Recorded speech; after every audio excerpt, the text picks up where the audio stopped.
बिस्मिल्लाहिर्रहमानिर्रहीम। अस्सलाम वालेकुम नाज़रीन, आप देख रहे हैं प्रोग्राम अंदर की बात फयाज़ राजा के साथ और आप देखते हैं मुझे मेरे यूट्यूब चैनल और फेसबुक पेज के ऊपर। दोस्तों, हामिद मीर का मामला अभी थमा नहीं और ये मामला थम भी नहीं सकता क्योंकि हामिद मीर ने ऐसे ऐसे शाहकार छोड़े हैं कि आपके सामने बयान करते करते और आप सुनते सुनते थक जाएंगे, लेकिन मेरी रिसर्च और मेरी तहकीक ख़त्म नहीं होगी। और मेरा आपसे ये वादा है कि मैं उस वक्त तक ये सारी तहकीक और रिसर्च आपकी खिदमत में पेश करता रहूँगा जब तक आप थक ना जाएं और आप ये ना कह दें कि बस जनाब अब बस। आपको पता है कि हामिद मीर जो कि जनरल परवेज़ मुशर्रफ के हवाले से बड़ी तहरीक चलाते रहे हैं कि हामिद मीर ने आइन तोड़ा, हामिद मीर ने गद्दारी की और उन्हें आइन तोड़ने की गद्दारी की जो सज़ा है वो मिलनी चाहिए। हामिद मीर साहब किसी ज़माने में बगावत की तमाम हदें ना सिर्फ पार कर गए बल्कि उन्होंने पाकिस्तान के आइन को भी मानने से इनकार कर दिया और कहा कि उन्हें पाकिस्तान के आइन से कोई हमदर्दी नहीं। और फिर सारे मामले में शहबाज शरीफ की भी एंट्री हुई। ये सारी तफसीलात हम आपके सामने रखेंगे और इसके लिए हामिद मीर का वो कालम आपकी खिदमत में पेश करेंगे जो हामिद मीर ने जनरल परवेज़ मुशर्रफ की जानिब से नवाज शरीफ की हुकूमत ख़त्म करने के बाद जब जो है वो पाकिस्तान में इक़्तिदार में आए तो उसके बाद हामिद मीर ने 15 अक्टूबर 1999 को जो कालम लिखा जिसका नाम था वसीउल बुनियाद कौमी हुकूमत, वो हम आपकी खिदमत में पेश करने जा रहे हैं। और इसमें आपको ऐसे शाहकार नजर आएंगे कि आप हैरान रह जाएंगे कि हामिद मीर जो पाकिस्तान में आइन और जमहूरियत की बालादस्ती के हवाले से बड़े चैंपियन बनते हैं, उनका अपना माजी कितना दागदार है, उनका अपना माजी कितना स्याह है और वो अपना कलम कैसे जो है वो गिरवी रख कर इस पाकिस्तानी अवाम के ऊपर, पाकिस्तानी जमहूरियत के ऊपर, पाकिस्तानी सियासत के ऊपर जुल्म करते रहे। कालम पेश खिदमत है वसीउल बुनियाद कौमी हुकूमत। जनरल परवेज़ मुशर्रफ मुल्क के चीफ एग्जीक्यूटिव बन चुके हैं। उन्होंने इमरजेंसी नाफिज कर दी है जबकि असम्बलियां मुअत्तल कर दी गई हैं।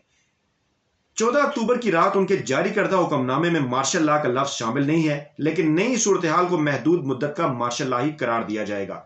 यह सूरत हाल ज्यादा अरसा बरकरार रहने का इम्कान नहीं है और जनरल परवेज़ मुशर्रफ बहुत जल्द कौम को अपने महदूद मुद्दत के एजेंडे से आगाह करेंगे। इसके तहत असम्बलियां दोबारा बहाल किए जाने का इम्कान है, तहम उनकी अहम तरीन तरजीह मुल्क में कौमी इत्तफाक राय का क़याम होगा। वो सियासी तारीख के पहले फौजी सरबराह हैं जिसने बरतरफी का ऐलान नशर होने के बाद कराची से खैबर तक पूरी हुकूमत का सफाया कर दिया। देखिए कैसे तारीफों के पुल बांध रहे हैं, जिससे यह वाज़ेह होता है कि पूरी फौज अपने अंदरूनी मामलात में नवाज शरीफ की हुकूमत की मुदाखलत पर नाला थी। मगरबी हुकूमतें और मगरबी ज़राए इब्लाग नवाज शरीफ हुकूमत के खिलाफ पाकिस्तानी फौज के इकदाम को गैर आइनी करार देने में मसरूफ हैं, लेकिन साथ ही वो बादल नाख्वास्ता ये एतराफ़ करने पर भी मजबूर हैं कि फौज के इस इकदाम पर पाकिस्तान के किसी कोने में कोई एहतजाज नहीं हुआ, बल्कि लोगों ने नवाज शरीफ हुकूमत की बरतरफी पर मिठाइयाँ तकसीम की। उस वक्त हामिद मीर साहब शायद सच बोला करते थे। फरमाते हैं नवाज शरीफ की बरतरफी के बाद 3 दिन से मुल्क किसी बाकायदा हुकूमत के बगैर है, लेकिन ना कहीं बगावत और ना ही कहीं खून खराबा हुआ और कारोबारी जिंदगी भी मामूल के मुताबिक जारी रहा। अवाम ने सिर्फ नवाज शरीफ पर अदम एतमाद नहीं किया बल्कि आइन और पार्लियामेंट से भी बेगानगी का मुजाहरा किया है। आगे बड़े इंतहाई अहम जुमले आ रहे हैं, गौर कीजिएगा।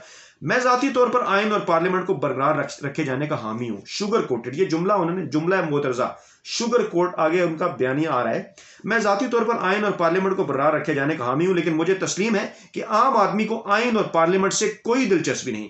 आम आदमी सियासतदानों के एहतसाब, करप्शन के खात्मे और अमेरिका की इक्तसादी और सियासी गुलामी से निजात चाहता है। लिहाजा यह खतरा मौजूद है कि असम्बली के अंदर से लाई जाने वाली तब्दीली को अवाम में ज्यादा पजीराई हासिल ना होगी। यह बात चल रही थी कि शायद असम्बली के अंदर से तब्दीली लाई जाए, लेकिन हामिद मीर मुसलसल बूट चाटते हुए जनरल मुशर्रफ को यह मशवरा दे रहे हैं कि नहीं हजूर, आप ही रहिए।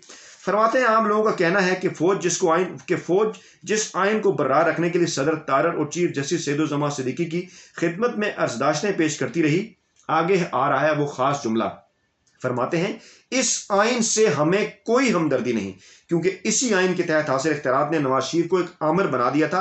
राय आमा को सामने रखकर मौजूदा सूरत हाल का तजिया किया जाए तो यह नजर आता है कि आइन में कुछ तरमीम और इजाफा नागुज़ीर हो चुका है और इस मकसद के असूल के लिए अबूरी हुकूमत के तहत नए इंतखाबात का रास्ता भी इख्तियार किया जा सकता है। यानी वो ये कह रहे हैं कि एक फौजी हुकूमत जो है वो खुद भी आइन में तब्दीली कर सकती है या फिर एक अबूरी हुकूमत भी बना सकती है इंतखाबात के जरिए और फिर आइन में जो है वह तब्दीली की जाए। और आज हामिद मीर साहब क्या बात करते हैं, जरा गौर कीजिए। इंतखाबात में नवाज शरीफ और उनकी साथियों की कामयाबी के इम्कानात मादूम हो चुके हैं, क्योंकि गुज़श्ता 3 दिन में मगरबी हुकूमतों के अलावा IMF और नवाज शरीफ की हमायत में धुआंधार बयान जारी करके इस तासुर को तकवीत दी कि नवाज शरीफ किसी पाकिस्तानी नहीं बल्कि मगरबी एजेंडे पर अमल पैरा थे। حامد میرزا فرماتے ہیں نواز شریف پاکستان کے نہیں مغرب کے ایجنڈے پر عمل پیرا تھے. فرماتے ہیں امریکہ اور IMF کو پاکستان میں جمہوریت کی فکر ہے لیکن سعودی عرب میں کیوں نہیں.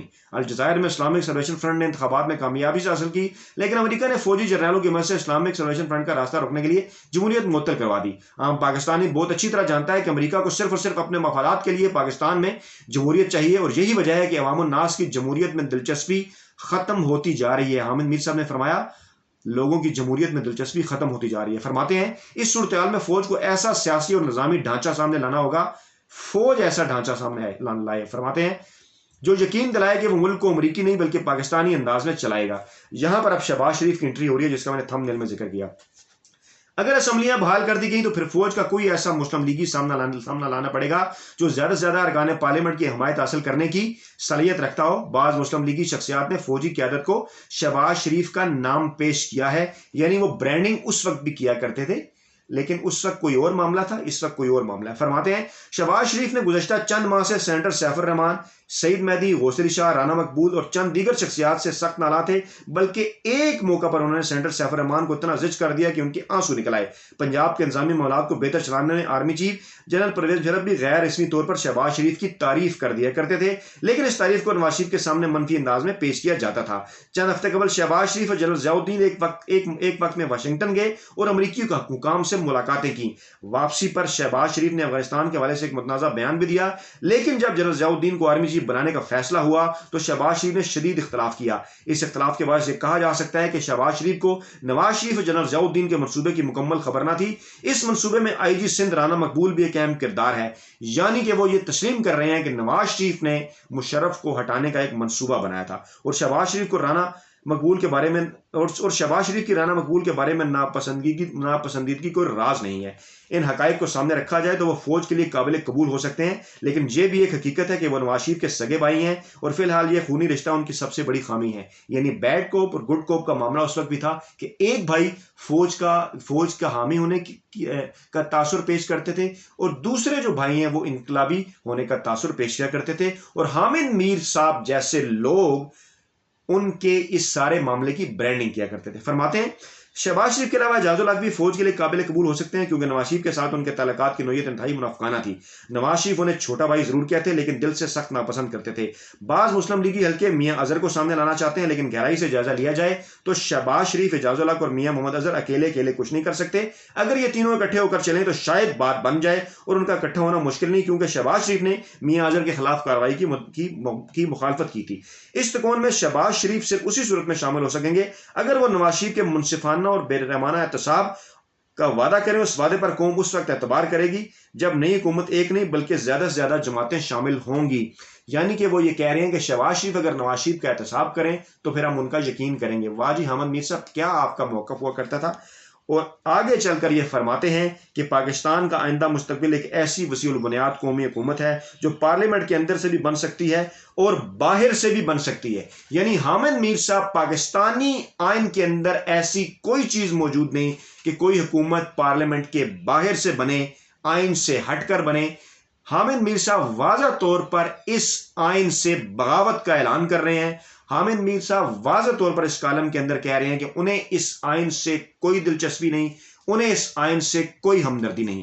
جناب حامد میر صاحب آج اس وقت لمحہ موجود میں آپ پاکستانی آئین اور جمہوریت اور سیاست کے بہت بڑے چیمپئن ہیں لیکن ماضی کا کفارہ ادا کیے بغیر آپ یہ جعلی چیمپئن کیسے بن سکتے ہیں. آپ سے درخواست ہے کہ فی الفور اپنے ماضی کے گناہوں کی معافی مانگیں, اپنا قلم بیچ کر اپنے گھر والوں کو, اپنے بیوی بچوں کو حرام کی کمائی کھلانے پر اپنے ضمیر کے سامنے شرمندہ ہوں. خود سے بھی معافی مانگیں, اپنے بیوی بچوں سے بھی معافی مانگیں, اس قوم سے بھی معافی مانگیں اور پھر اس کے بعد پاکستان میں آئین اور جمہوریت کی بالادستی کے حوالے سے کوئی بات کریں کیونکہ یہ قوم آپ کے بدلتے روپ اور بہروپ بارہا دیکھ چکی ہے اور اس قوم کو آپ کی کسی بھی بات کے اوپر کوئی یقین نہیں ہے. ناظرین اپنا بہت خیال رکھیے گا. نئی ویڈیو کے ساتھ جلد آپ خدمت میں حاضر ہوتے ہیں. اللہ حافظ.